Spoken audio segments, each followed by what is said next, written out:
नमस्कार, मैं हूं आपके साथ आशा सरमाल। आप देख रहे हैं रिपोर्टर में आज हम सबसे पहले बात करेंगे बर्फबारी को लेकर ही, क्योंकि न्यूनतम तापमान जो है वो माइनस में पहुंच चुका है और ज्यादातर परेशानियां लोगों को झेलनी पड़ रही हैं। अब आप ये सोच रहे होंगे कि आखिर रोज ही बर्फबारी को लेकर बातचीत क्यों हो रही है। बर्फबारी को लेकर बातचीत इसलिए हो रही है क्योंकि मौसम खराब होने की वजह से अस्त व्यस्त पूरी तरह से जनजीवन यहां पर दिख रहा है, क्योंकि रास्ते भी बिल्कुल खराब हो गए हैं, संपर्क टूट गए हैं, लोगों के घरों में काफी ज्यादा किल्लत जो है वो सामान को लेकर हो चुकी है, क्योंकि बर्फबारी का सिलसिला पहाड़ी इलाकों में बदस्तूर जारी है। तो सबसे पहले रुक करेंगे श्रीनगर का ही और डल झील का आपको नजारा दिखाना चाहेंगे कि आखिर किस तरह से डल झील जो है वो पूरी तरह जमती हुई दिख रही है और लोग अब किस तरह परेशानी के दौर से गुजर रहे हैं, ये देखना बहुत जरूरी है, क्योंकि शिकारे वालों का काम बिल्कुल रुक गया है। और इस वक्त इरफान फाजिल हमें रिपोर्ट कर रहे हैं, क्या कुछ पूरी जानकारी दे रहे हैं, देख लीजिए। कैसा लग रहा है आके? यहाँ पे तो जन्नत है। हम लोग हैदराबाद से है, हम लोग ये यहाँ जगह पहली बार आ चुके हैं। मैं तो कहता हूँ कि किसी कंट्री में भी जाना उतना बेहतर नहीं लगेगा कि टूरिज्म पे कश्मीर आ जाना उतना बेहतर है। मैं इंडिया के हर स्टेट में घूम के आया हूँ, मगर कश्मीर की बात तो किधर भी नहीं आएगी। तो आपको क्या लग रहा है, ये जो झील इस वक्त है जमी पड़ी हुई है, इसका अलग सा एक नजारा है, मगर आपको लगता है कि लोकल्स को ज्यादा मुश्किलात भी होंगे? जी हाँ, ये ठीक से सफाई होना चाहिए ताकि टूरिज्म वालों को अच्छा घूम सके यहाँ पे, ताकि ये शिकारा अच्छा राइड कर सके। तो बेहतर है कि ये थोड़ा साफ। ठंड कितनी बढ़ गई है? ठंड तो बहुत ज्यादा है, मैं तो पहली बार इतनी ठंड में हूँ। और ये तो जन्नत है, जन्नत का नजारा है माशाल्लाह। बहुत खूबसूरत जगह है कश्मीर, घूमने के लिए तो सिर्फ इधर ही आना चाहिए, जहाँ तक मेरा अंदाजा है। मैं बहुत सारा घूम चुका हूँ। Thank you. वादी कश्मीर की पहचान है डल झील, और डल झील दुनिया भर के लोग इसे देखना पसंद करते हैं। आजकल सर्दियों का मौसम है और साथ ही साथ चिलई कलान के इस कहर में डल झील भी अब जम चुकी है। हमें जमाना एक याद जरूर आता है जबकि बोला जाता था कि इसी डल झील में, जबकि ये बर्फ की वजह से ये डल झील जम चुकी थी, तो उस वक्त एक जीप को भी इस पे चलाया गया था।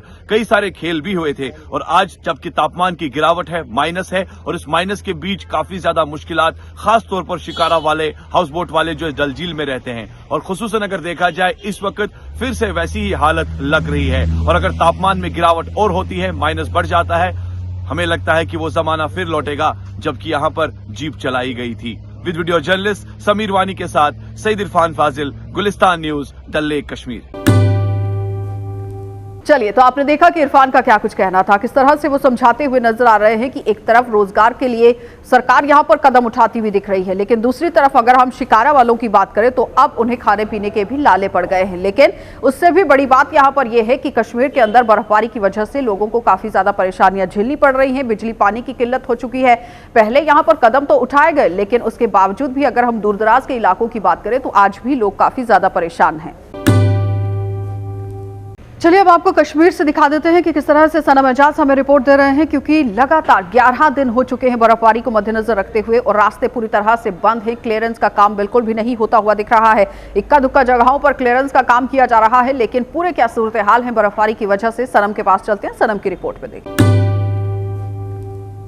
यूं तो कश्मीर में आज 11वां दिन है, बर्फबारी के बाद सूरत हाल बनी हुई है। सरकार कहती है कि हम लगभग 90% से ज़्यादा रेस्टोर कर चुके हैं, लेकिन ज़मीनी सतह पे सरकार के 90% के रेस्टोर किए जाने के दावे को माना नहीं जा रहा है। और श्रीनगर से लेकर वादी के मुख्तलिफ इलाकों से लगातार इसी तरह की खबरें आ रही हैं कि अभी बहुत कुछ करना बाकी है। लेकिन कश्मीर में सियासत भी फिर पनपने लगी है, और सियासत में जहाँ पिछले दिनों इंतखाबात हुए थे और इंतखाबात के दौरान गुपकार अलायंस का मामला सर चढ़ कर बोला था, और उन इंतखाबात के बाद की सूरत में कुछ खामोशी बर्फबारी की वजह से तो सुनाई दी, दिखाई दी, लेकिन अब एक बार फिर श्रीनगर में सियासत सर चढ़ कर बोल रही है। और सियासत का पहला पड़ाव अब की बार बशारत बुखारी जो नेशनल कॉन्फ्रेंस के लीडर हैं उन्होंने शुरू किया, और उन्होंने गुपकार अलायंस पर सवालात उठाते हुए ये भी पूछना चाहा कि क्या गुपकार अलायंस सिर्फ श्रीनगर में या वादी में या स्टेट में या यूटी में जो इलेक्शन थे, डीडीसी के इलेक्शन, उनके लिए बना हुआ था, या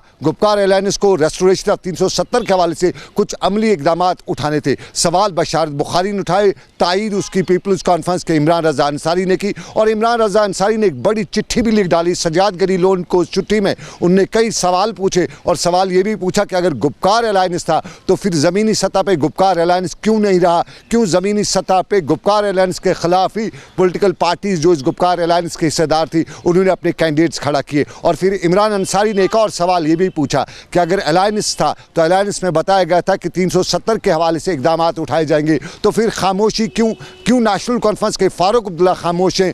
क्यों सज्जाद गनी लोन खामोश हैं? क्यों इसमें कोई लाहे अमल नहीं पैदा किया जाता है? क्यों तैयार नहीं किया जाता है? और फिर गुपकार अलायंस के हवाले से, जहां गुपकार अलायंस के लीडरान कहते हैं कि उस पर बातचीत हो रही है, लेकिन लीडरान की चुप्पी, लीडरान की खामोशी बहुत कुछ कहना चाहती है, आवाम में बहुत कुछ सवालात पैदा कर रही है। और उन्हीं सवालात के घेरे में national conference, PDP, people's conference, सभी जमातें आ रही हैं। और ख़ास तौर पे गुपकार अलायंस के हवाले से सवाल उठते हुए ये भी पूछा जा रहा है कि जम्मू कश्मीर की इस नई सियासत में क्या कुछ देखने को मिल सकेगा। आबिद कादिर के साथ सनम एजाज, श्रीनगर, कश्मीर। चलिए अब आपको बारामूला लिए चलेंगे और बारामूला से भी इरशाद भट्ट की रिपोर्ट दिखा देते हैं, क्योंकि सेना पूरी तरह से वहां पर मुस्तैद जो है वो दिख रही है और उसके साथ ही साथ जो एक सामाजिक कार्य है उसमें भी भाग लेती हुई नजर आ रही है। इरशाद की इस रिपोर्ट में देखिए कि सेना ने आखिर किस तरह से पूरा अपना योगदान दिया। जिस मन बसे सुन लाए परीत तिस जाने आवे हारे प्रभ चीत हारे दुर्लभ दे तत्काल उतारे।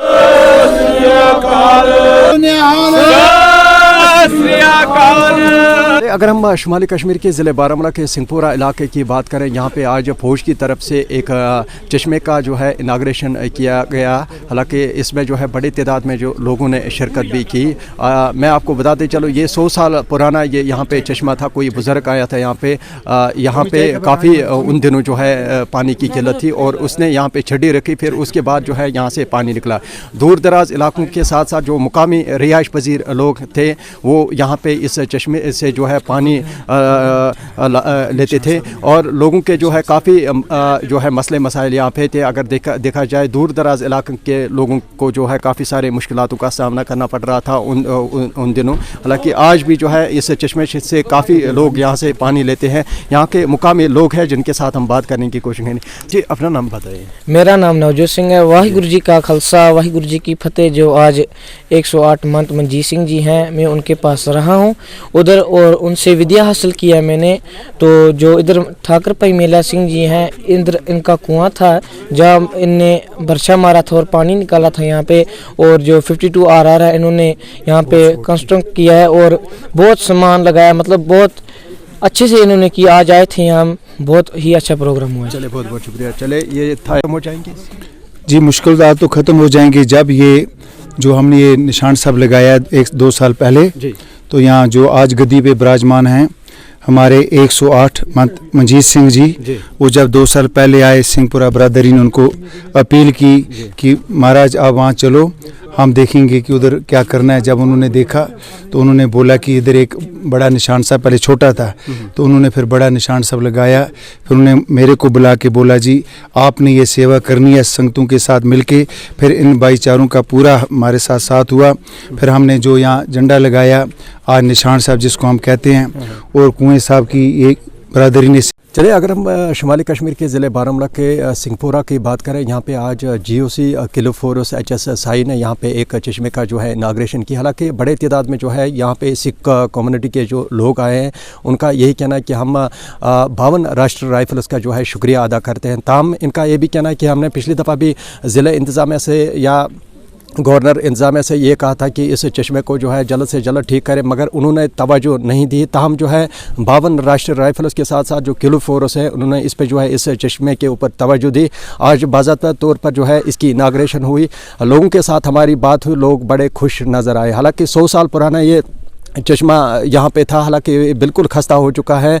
आज यहाँ पे इनाग्रेशन के साथ साथ जो यहाँ पे दुआई मजलिस के साथ साथ जो एक दूसरे को जो है मिठाई यहाँ पे बांटी गई। हालांकि यहाँ के मुकामी लोग जो है वो बहुत ही खुश नज़र आए। फिलहाल मुश्ताक लोन के साथ मैं इरशाद भट्ट, JK 24/7 न्यूज़ के लिए।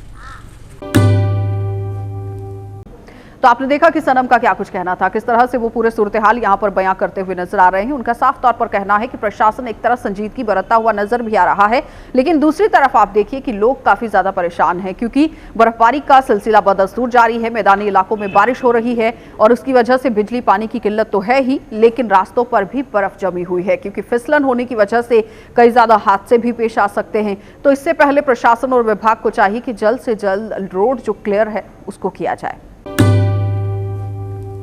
चलिए अब आपको लिए चलेंगे सांबा, और सांबा में भी दिखा देते हैं कि किस तरह से धरना प्रदर्शन यहां पर किया गया था, और उसके साथ ही राम मंदिर निर्माण को लेकर भी क्या कुछ काम चल रहा है, ऋषि की रिपोर्ट में देखिए।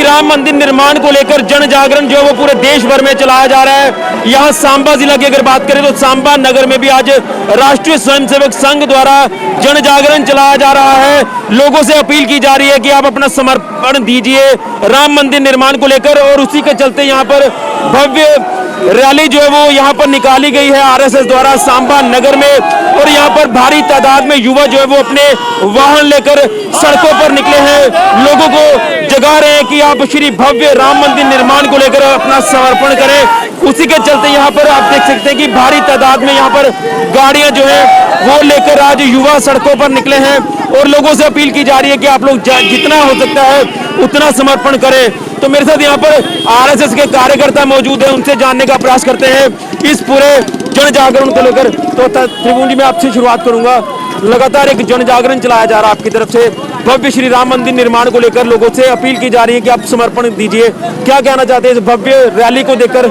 इतना हुजूम आज श्री राम मंदिर को लेकर सड़कों पर उतरा है कि जल्द से जल्द अब राम मंदिर निर्माण होगा। देखिए, लगभग 500 वर्ष के संघर्ष और 4 लाख से ऊपर बलिदानों के बाद आज वह समय, सुखद समय हिंदू समाज के लिए आया है जब श्री राम जन्मभूमि पे हमारे रामलला का भव्य मंदिर निर्माण होगा।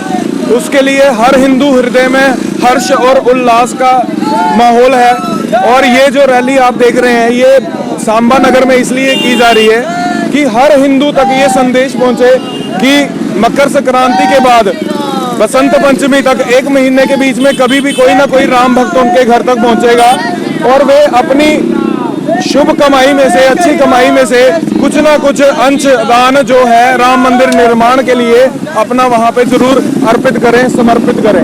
लेकिन मैं आपसे ये भी जानूंगा, जिस तरह से कई कुर्बानियां दी हैं राम मंदिर निर्माण को लेकर, एक नारा दिया था हम मंदिर वही बनाएंगे सौगंध राम नाम की खाते हैं, तो क्या लगता है कि ये कुर्बानियां जो दी गई थी आज वो कुर्बानियां रंग लाई हैं और भगवान श्री राम मंदिर निर्माण होने जा रहा है? कितना अच्छा लगता है कि कण कण में राम और पूरा वातावरण राममय हो चुका है। देखिए, 1528 ईस्वी के बाद वहां पे लगातार युद्ध होते रहे। इस संघर्ष में 86 से ऊपर युद्ध हुए, और अंतिम लड़ाई जो थी हमारे सिख समाज के निहंग सिखों ने लड़ी थी। 1858 में वहां पे एक FIR दर्ज हुई थी जिसमें 25 सिखों के नाम पे वो दर्ज करवाई गई थी। इसमें कुल पूरे हिंदू समाज का जो इसमें वो रहा भागीदारी रही, इसलिए यह अभियान किया जा रहा है कि हर हिंदू के हाथ से कुछ ना कुछ समर्पण भगवान राम के चरणों में लगे, और ये मंदिर निर्माण के साथ साथ राष्ट्र का निर्माण करने का एक अवसर है। चलिए, तो मेरे साथ अनुराग जी भी है, ये सांबा जिला का पूरा कार्य देखते हैं और इनसे भी जानेंगे, क्योंकि एक भव्य यहाँ पर रैली लगातार आज सांबा में निकाली गई है। इससे पहले सांबा जिला के अलग अलग इलाकों में, जम्मू कश्मीर यूटी के अलग अलग इलाकों में ये रैली निकाली गई है। आखिर में आपसे जानना चाहूंगा, आज पूरा वातावरण राममय हो चुका है, हर कोई चाहता है कि अपना समर्पण करे, योगदान दे राम मंदिर निर्माण को लेकर। भव्य राम मंदिर निर्माण अयोध्या में होने जा रहा है। आज रामलला टेंट में नहीं मंदिर में जो है वो विराजमान होंगे। भगवान राम 500 वर्षों तक टाट के नीचे धूप छांव को बर्दाश्त करते रहे। उनके आज जो भक्त हैं आज वो खुश होकर के प्रभु राम को टाट से ठाठ में बैठाने जा रहे हैं।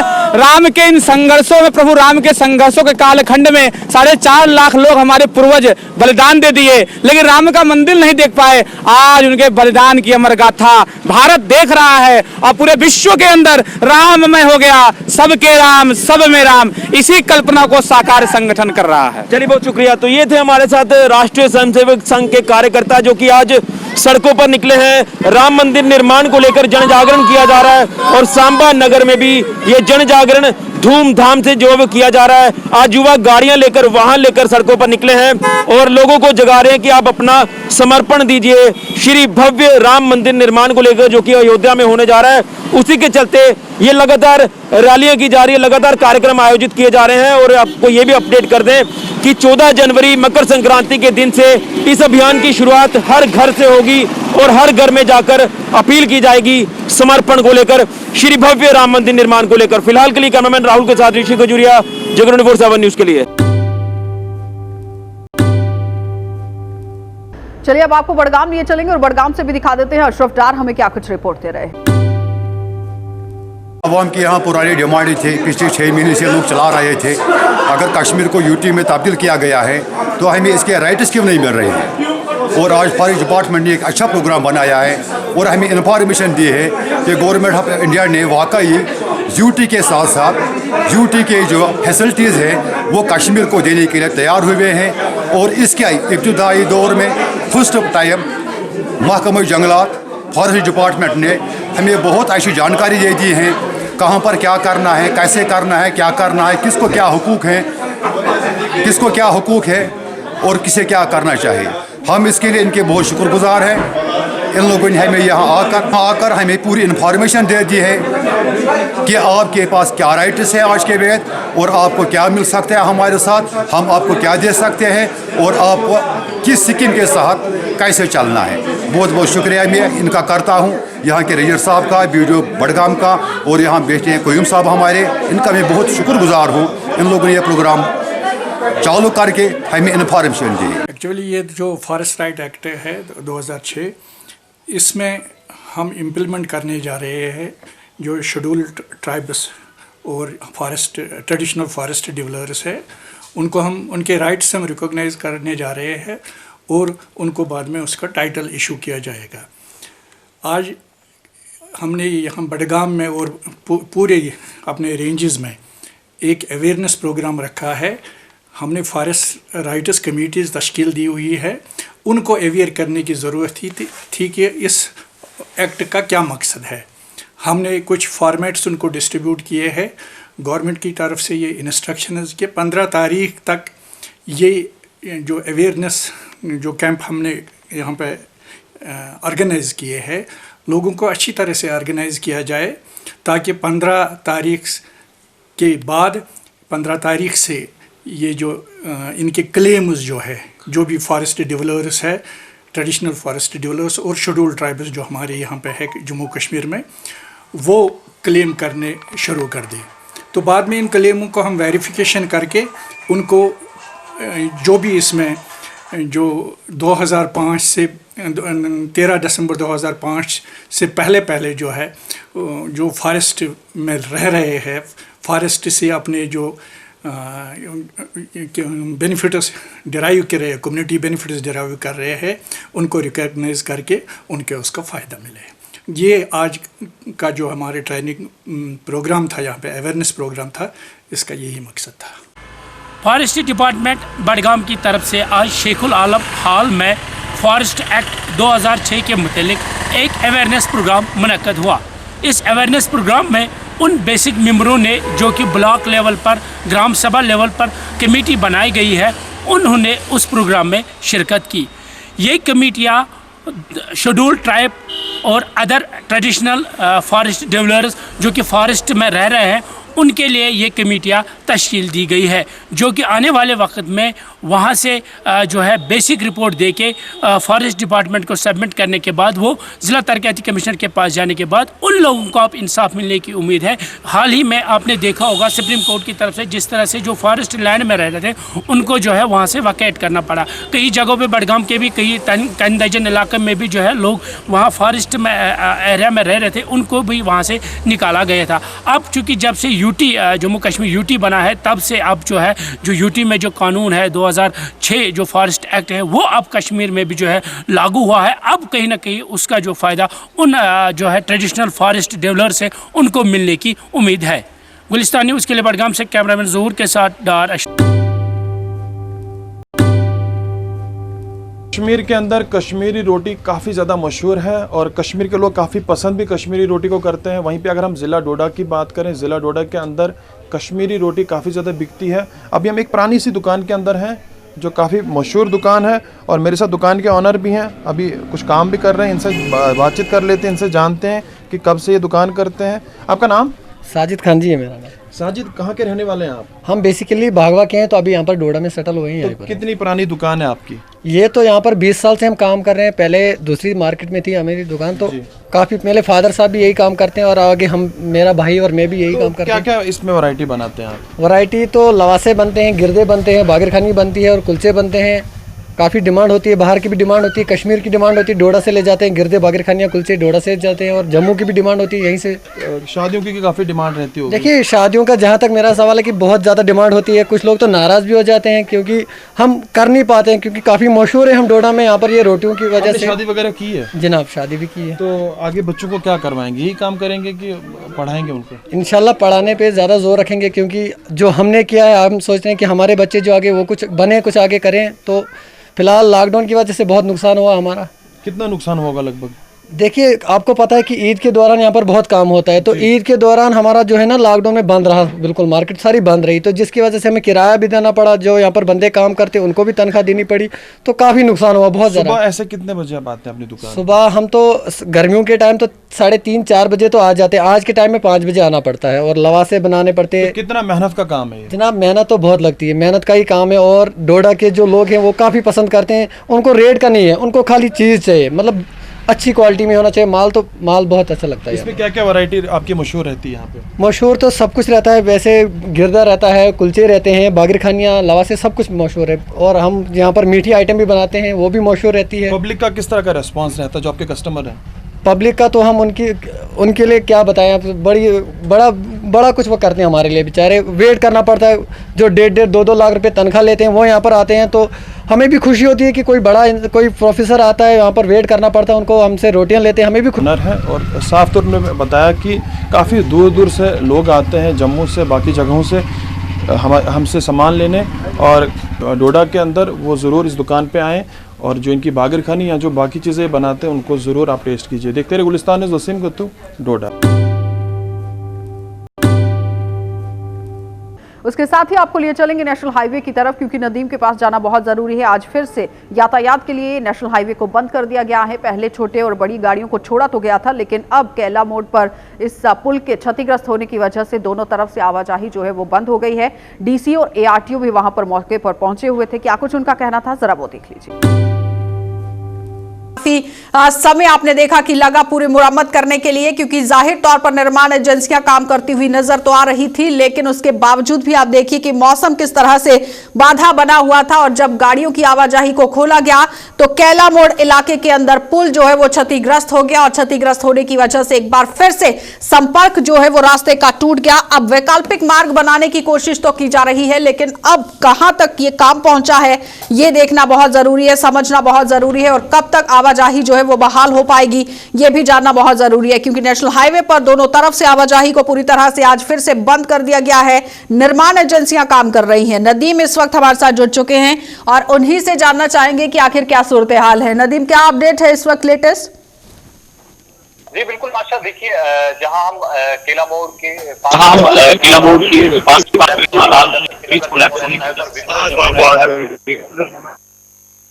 वहाँ पे जो है रेस्टोरेशन का काम चल रहा है। हालांकि ये उम्मीद की जा रही थी कि 3 से 4 दिन का टाइम लग सकता है या इससे ज्यादा का टाइम भी लग सकता है, लेकिन ऑफिशियली जो अभी डीसी रामबन से हमारी बात हो पाई, डिस्ट्रिक्ट डेवलपमेंट कमिश्नर नाजिम जाए खान जी से बात हुई, तो उनका ये कहना है कि 2 दिन के अंदर हम इस हाईवे को रेस्टोर करके मोटरेबल बनाएंगे। फिलहाल रेस्टोरेशन का काम चल रहा है, लेकिन दूसरी चीज जो हमें डीसी रामबन की तरफ से सुनने को मिली है, उनका ये मानना है कि जो लोग ट्रांसशिप के जरिए से आना चाहते हैं, यानी हम ब्रिज के उस तरफ की बात करें जो बानीहाल वाला साइड वाला एरिया है और दूसरा जो रामबन वाला एरिया है, इन दोनों पर जो है ट्रांसपोर्ट फैसिलिटी अवेलेबल रखी गई है। मोटर व्हीकल्स डिपार्टमेंट रामबन की बात करें, ARTO along with his team वो पूरे अपने एम्प्लॉयज के साथ वहां पे है, स्पॉट पे है, चेक कर रहे हैं कि कहीं ओवर चार्जिंग वगैरह तो नहीं हो रही है, और क्या जो लोग ट्रांसशिफ्ट करके आ रहे हैं जो वहाँ ब्रिज का जो एरिया है वहां से पैदल चल कर आ रहे हैं, क्या उनसे कोई ओवर चार्जिंग वगैरह नहीं हो रही, क्या उनके पास जो गाड़ियों की फैसिलिटी है वो सब अवेलेबल है या नहीं, ये सब चीजें वहां पे चेक की जा रही है। लेकिन कहीं ना कहीं अब उन लोगों को इंतजार करना होगा जो इस वक्त मुंतजिर इस चीज के थे कि हाईवे पर जो है गाड़ियों। लेकिन नदीम, ये उन लोगों के लिए तो बहुत अच्छी खबर होगी जो लोग यहाँ पर पब्लिक ट्रांसपोर्ट का इस्तेमाल करते हैं, जो बसों में जाते हैं, जो मिनी बसेस का इस्तेमाल करते हैं, लेकिन जो लोग अपने घर से अपनी गाड़ियों से निकले हुए हैं वो कब तक वापस लौट पाएंगे या फिर कैसे उनका घर वापस आना होगा? क्योंकि ये बहुत बड़ा सवाल है। एक तरफ आप व्हीकल को खड़ा कर रहे हैं, दूसरी तरफ से आप सवारी को उठा रहे हैं, वो वैकल्पिक मार्ग आपने बना दिया, लेकिन जो लोग खुद अपनी गाड़ी लेकर घर से बाहर निकले हुए उनके लिए क्या कुछ?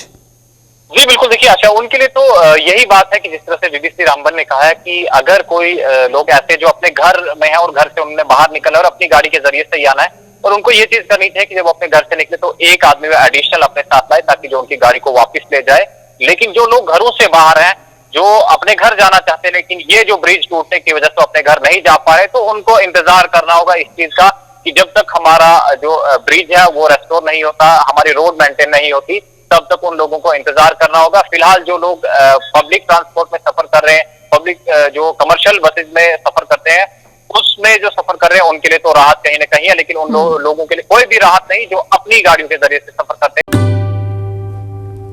चलिए अब आपको जम्मू लिए चलते हैं। जम्मू से भी क्या सूरत हाल है वो आपको दिखा देते हैं, क्योंकि जम्मू प्रोविंस की बात करना भी बहुत ज़रूरी है। मैं अपने एडिटर से कहूँगी कि बिन्स बनाए जाएं और दिखाया जाए कि अलग अलग जगहों पर जहाँ से कौओं के मरने की खबरें सामने आ रही हैं, अपने आप ही कौए जो हैं वो मरकर नीचे गिरते हुए नजर आ रहे हैं। जो हमारे डॉक्टर्स हैं उनकी टीमों का गठन तो किया गया है, सैंपल भी उठाने की बात कही गई है, लेकिन सांबा से अभी तक सैंपल नहीं उठाए गए थे, जो एक सवालिया निशान यहाँ पर बनता हुआ नजर आ रहा था। तो अब यहाँ पर देखना यह है कि जब सैंपल उठाए जाते हैं रिपोर्ट क्या आती है और उसके बाद ही पूरी पिक्चर जो है वो क्लियर हो पाएगी। लेकिन आपको ये भी बताते चलें कि कोरोना महामारी तो चल ही रही है और बर्ड फ्लू भी अब ज्यादातर चरम पर देखा जा रहा है, लेकिन डरने की जरूरत नहीं है। डॉक्टर पूरी तरह से मुस्तैद है, प्रशासन भी मुस्तैद है, सिर्फ और सिर्फ थोड़ा सा धैर्य बनाने की जरूरत है। आप देखते रहिए कार्यक्रम।